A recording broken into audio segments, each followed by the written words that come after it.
ভারত যদি কথা না শুনে, তাহলে ভারতকে কথা শোনানোর জন্য জাতিসংঘ সহ যেই সকল সংস্থাগুলো রয়েছে, বাংলাদেশ সরকারের পক্ষ থেকে আন্তর্জাতিক আদালতে ভারতের বিরুদ্ধে মামলা দায়ের করতে হবে। আমরা এখন পর্যন্ত শান্তিপূর্ণভাবে সরকারের কাছে বিভিন্নভাবে আমাদের অবরোধ কর্মসূচি, আমাদের শহীদি শপথ, আমাদের সমাবেশ, আমাদের মানববন্ধন সহ বেশ কিছু শান্তিপূর্ণ কর্মসূচির মাধ্যমে আমরা সরকারকে জানান দেওয়ার চেষ্টা করেছি যে আপনি অতি দ্রুত শহীদ হাদি হত্যার বিচার নিশ্চিত করুন।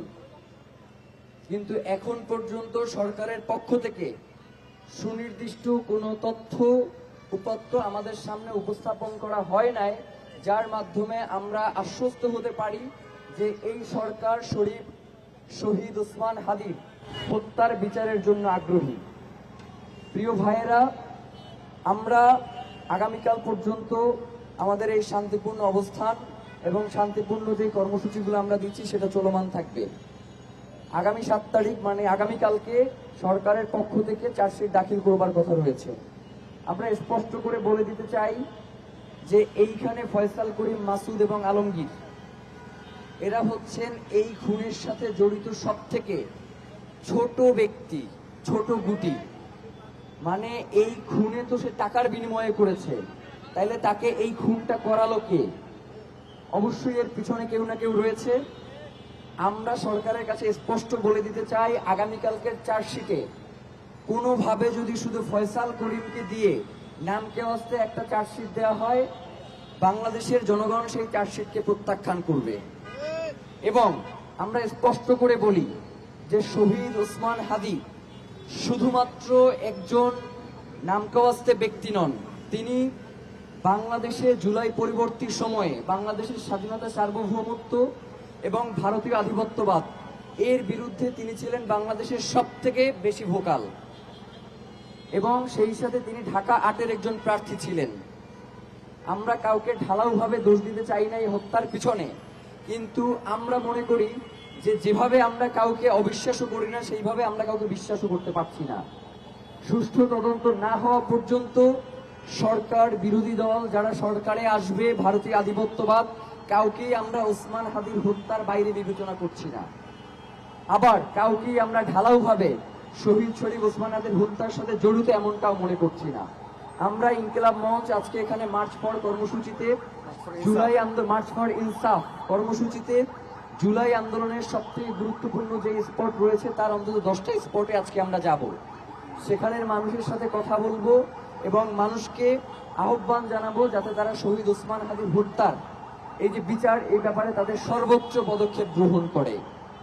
আমরা ইনকিলাব মঞ্চ আমরা 4 দফা দাবি নিয়ে আজকের আমাদের মার্চ ফর কর্মসূচিতে যাওয়ার জন্য এখানে একতাবদ্ধ হয়েছি।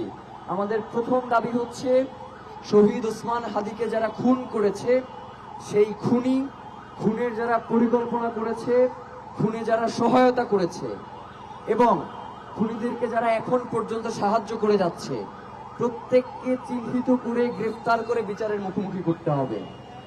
আমাদের দফা নাম্বার 2 হচ্ছে বাংলাদেশে দীর্ঘ 17 বছর ধরে যারা গুম, খুন, হত্যার রাজনীতি করেছে, যারা জুলাইয়ে আমাদের 1400 অধিক ভাই বোনকে হত্যা করেছে, তাদের মগজ রাস্তায় পড়ে রয়েছিল, এমন অবস্থাতেও তারা ক্ষান্ত হয় নাই।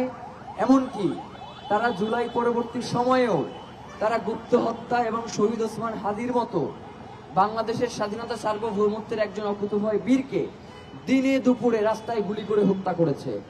আমরা চাই যেই ভারত বাংলাদেশের এসব সন্ত্রাসীদেরকে আশ্রয় দিয়েছে, তাদেরকে অতি দ্রুত তারা বাংলাদেশে ফেরত পাঠাবে। কারণ বাংলাদেশের সাথে ভারতের সহ পৃথিবীতে একটি আন্তর্জাতিক বন্দি বিনিময় চুক্তি রয়েছে। ভারত যদি তাদেরকে বন্দি বিনিময়ের মাধ্যমে বাংলাদেশে ফেরত না পাঠায়, তাহলে আন্তর্জাতিক আইনের লঙ্ঘন ঘটবে। আমরা চাই অতি দ্রুত ভারতে খুনি হাসিনা সহ আওয়ামী লীগের যেসব সন্ত্রাসীরা আশ্রয় নিয়েছে তাদেরকে ভারত থেকে অতি দ্রুত বাংলাদেশে ফেরত পাঠানো হোক। যদি না পাঠায়, তাহলে বাংলাদেশে কর্মরত সকল ভারতীয়দের ওয়ার্ক পারমিট বাতিল করতে হবে। এটা আমাদের দফা নাম্বার 2। আমাদের দফা 3 হচ্ছে ভারত যদি কথা না শুনে, তাহলে ভারতকে কথা শোনানোর জন্য জাতিসংঘ সহ যেই সকল সংস্থাগুলো রয়েছে বাংলাদেশ সরকারের পক্ষ থেকে আন্তর্জাতিক আদালতে ভারতের বিরুদ্ধে মামলা দায়ের করতে হবে। এবং আমাদের 4 নম্বর দফা হচ্ছে, আপনারা জানেন যে জুলাই পরবর্তী সময়ে আওয়ামী লীগের যে সকল দোসর রয়েছিল, যারা সিভিল ইন্টেলিজেন্স মানে হচ্ছে আমলাতান্ত্রিক কাঠামোর মধ্যে যারা রয়েছে এবং মিলিটারি ইন্টেলিজেন্স মানে আর্মি, ডিজিএফআই, এনএসআই সহ এই ধরনের প্রতিষ্ঠানগুলোতে কর্মরত যারা ভারতের তাবেদার, দিল্লির দাসত্ব এখন পর্যন্ত কায়েম করছে, তাদেরকে চিহ্নিত করে অতি দ্রুত গ্রেফতার করতে বিচারের মুখোমুখি করতে হবে। এই 4 দফা দাবি নিয়ে আজকে আমাদের এখান থেকে মার্চ ফর কর্মসূচি ঢাকার অত্যন্ত গুরুত্বপূর্ণ জুলাইয়ের 10টি স্পটে মার্চ ফর ইনসাফের কর্মসূচি নিয়ে তারা যাত্রা শুরু করবে। আপনাদের সকলের সহযোগিতা আমাদের একান্ত কাম্য এবং সাংবাদিক ভাইদের মাধ্যমে বাংলাদেশের জনগণকে আহ্বান জানাতে চাই যে আজকে আপনারা বাংলাদেশের সকল শিক্ষা প্রতিষ্ঠান থেকে জুলাইয়ের মতো মার্চ ফর ইনসাফের কর্মসূচি নিয়ে জুলাইয়ে আপনারা যেই সব স্থানে আন্দোলন করেছেন সেই সব স্থানে এসে আপনারা একত্রিত হন এবং শহীদ ওসমান হাদির হত্যার বিচার সহ 4 দফা দাবিতে সকলকে একতাবদ্ধ করে তুলুন। আমাদের এই ইনসাফের লড়াই, আমাদের এই স্বাধীনতা সার্বভৌমত্বের লড়াই আমাদের নিশ্চিত না করা পর্যন্ত আমরা কেউ ঘরে ফিরে যাব না ইনশাআল্লাহ।